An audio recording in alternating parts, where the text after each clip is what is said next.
My dear children, very good morning to one and all. In this module, I am going to teach you the two topics in the second lesson in microeconomics, the theory of consumer behavior. The topics are the marginal rate of substitution and the optimal choice of the consumer. The marginal rate of substitution. That word itself explains the meaning of the theory. That is, a kind of substitution takes place.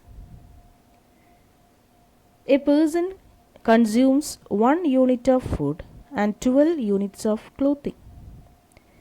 Then he gives up 6 units of clothing to get an extra unit of food. His level of satisfaction remaining the same, the MRS is 6. Hence, he moves from B to C and from C to D in his indifferent schedule. The MRS is 2 and 1 respectively. The marginal rate of substitution of good X for good Y as the amount of good Y whose loss can just be compensated by a unit gain of X. The level of satisfaction remains the same. As the consumer have more and more units of food, he is prepared to give up less and less units of clothes. Thus, MRS is diminishing. This is actually a diminishing marginal rate of substitution. That is, if we want to increase the production of other good, we have to sacrifice the production of the other one. That is, there also a rate of that substitution happens between the two goods, but the level of satisfaction remains the same.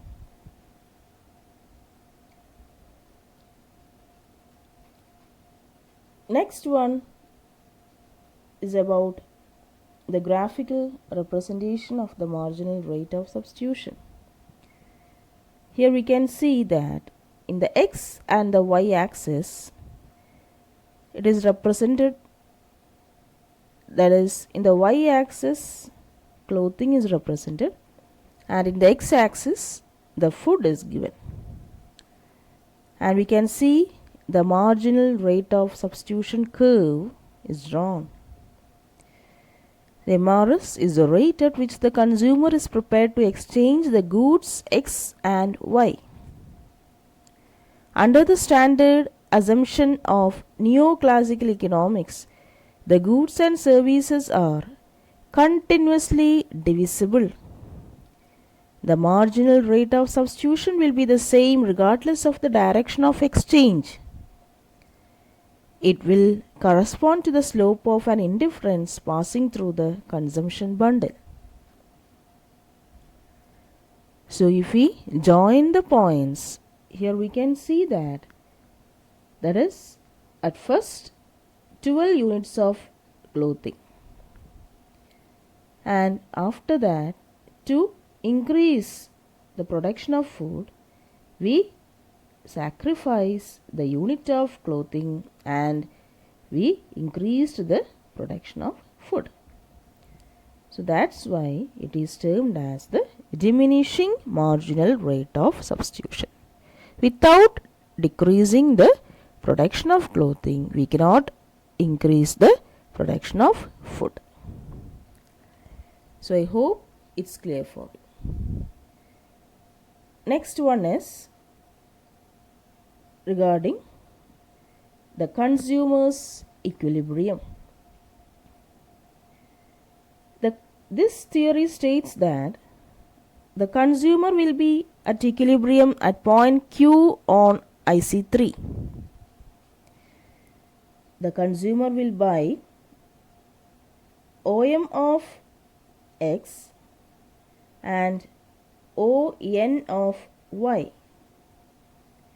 Since there is a budget constraint, he will be forced to remain on the given budget line. He will have to choose only combinations which lie on the given price line, because the price as well as the income is the constraint. So only we can choose the combinations which is on the given price line. Yes.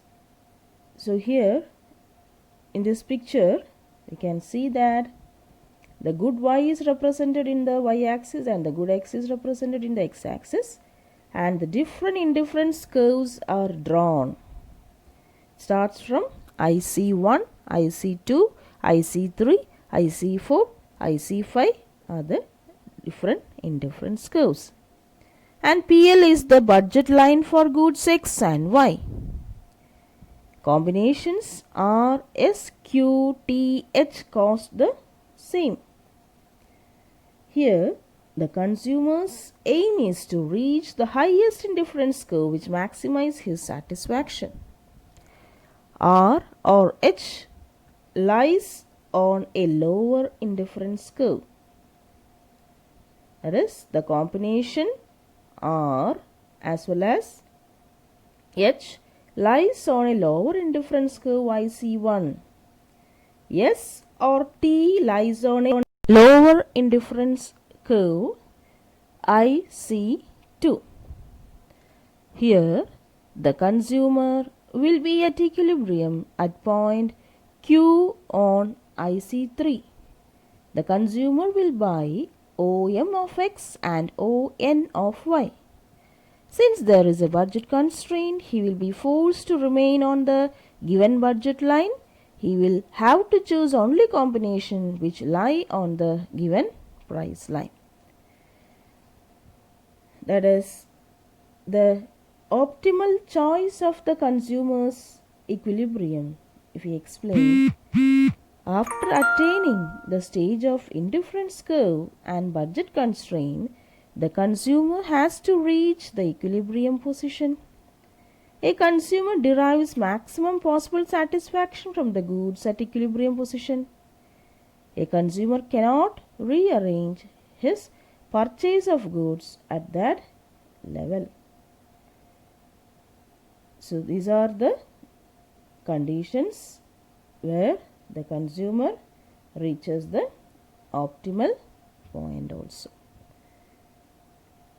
The consumer's equilibrium is, the consumer will decide Q at the best choice which lies on the budget line and also puts him on highest possible indifference curve IC3. And the rule is there regarding the utility maximization. The consumer's equilibrium point is the point where the consumer maximizes the utility from the purchases of the commodities. Here, utility maximization rule, that is MUX by PX equals MUY by PY. If the marginal utility of X is greater than the marginal utility of Y, he certainly buy more of X. And if the marginal utility of X is less than the marginal utility of Y, he buy more of Y. That is the consumer's equilibrium point, in that the consumer always tries to maximize his satisfaction and he always tries to choose the point upon the higher indifference curve which gives him maximum satisfaction. So my dear children, I hope the explanation for the marginal rate of substitution and the optimal choice is clear for you. The marginal rate of substitution is the substituting of one commodity for the other. And the optimal choice of the consumer, that is the always the consumer tries to maximize his satisfaction, where the marginal utility he get more compared to the prices. So I hope my explanation is clear for you. Thank you children for watching this video.